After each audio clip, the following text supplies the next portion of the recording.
Baseball season is taking on a whole different hue, obviously, and there's a lot happening in the world of sports besides baseball as well.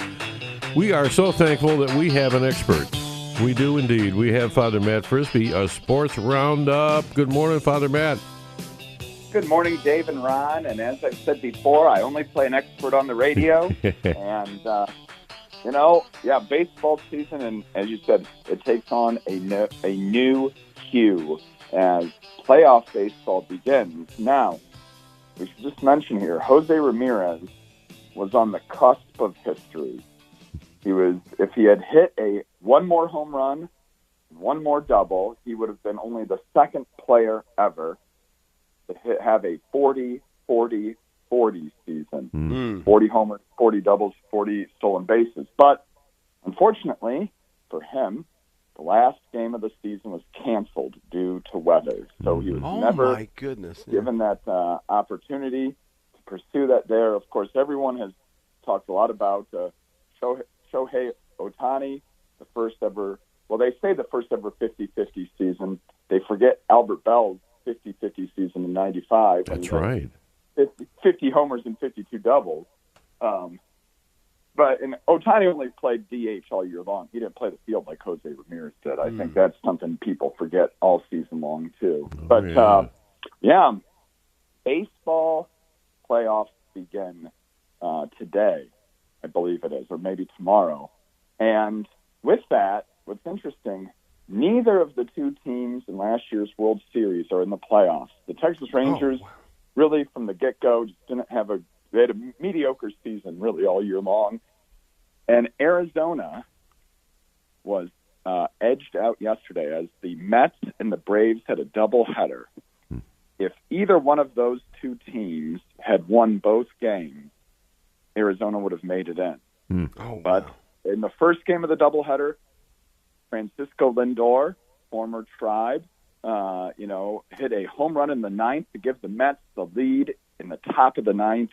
And then in the second game, the Braves won that. So the Mets and the Braves make it in the playoffs, and the Diamondbacks are excluded. They're out. So we'll see what happens. Often you see that. Round, neither of the teams from last year in. Yeah. Isn't that something? Yeah, that's interesting. Cleveland won't play till Saturday. Game one of the ALDS will be Saturday. They await the winner of the Houston-Detroit series. Mm-hmm. It'll be fun to watch. Oh, yeah. There's nothing like playoff baseball, really. Every pitch, every at-bat, and, just carries so much more weight. It really is exciting. And then as if that's not enough, we've got college football and NFL going on at the same time. Well, that's right. Now, if you're a Browns fan, you've already resigned yourself.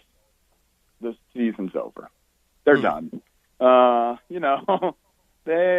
just going to be a long season. But if you're a Lions fan, it's going to be a great season. As last night, Monday night, they scored a lot of touchdowns against Seattle at home. Just a raucous crowd up at Ford Field, and the offense for Detroit really put on a show. Jared Goff, and I don't know if he finished the night with a 100% completion percentage, but through most of the game was perfect in his throws with 100% completion. But I didn't see the final on that.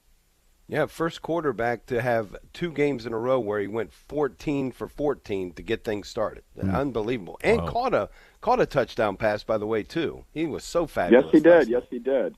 Browns fans are just waiting for Deshaun Watson to complete 14 passes in a game. How about college football? We had the big game, Alabama-Georgia, this past weekend, and the season, we're in the thrust of it now. What a game. Alabama takes that 28-0 lead. I think it was 28-0, certainly 28-7, in the first half. And next thing you know, Georgia just keeps chipping away. I think it was 33-15 going into the fourth quarter, and Georgia keeps chipping away, and they take a lead with about 2.5 minutes left in the game to make it 34-33. The next play, Alabama, they go down, long pass, they score. Now it's 41-34, and Georgia was driving, and the last minute or so, Carson Beck, Georgia's quarterback, gets intercepted in the end zone. Great play from the Alabama defender. You know, you think about for Alabama, they lose the legendary Nick Saban. I mean, really an all-time great, obviously. And Kalen DeBoer comes in as their head coach. Those are big shoes to fill. And you're playing Georgia, number 2 team, and, you know, come away with that big win. Took a big lead and maybe took their foot off the gas a little bit, but got that win at home, too. You know, that's always important to win at home. So great game. And the Buckeyes, well, Howard, feeling pretty good about how we're looking? Offense is looking great. Defense, you know, Buckeyes fans are never happy. They wanted the defense to be better, but they got a test against Iowa, who's always got a good defense. Father Matt Frisbee, Father Matt. Thank you so much. Have a great day. God bless.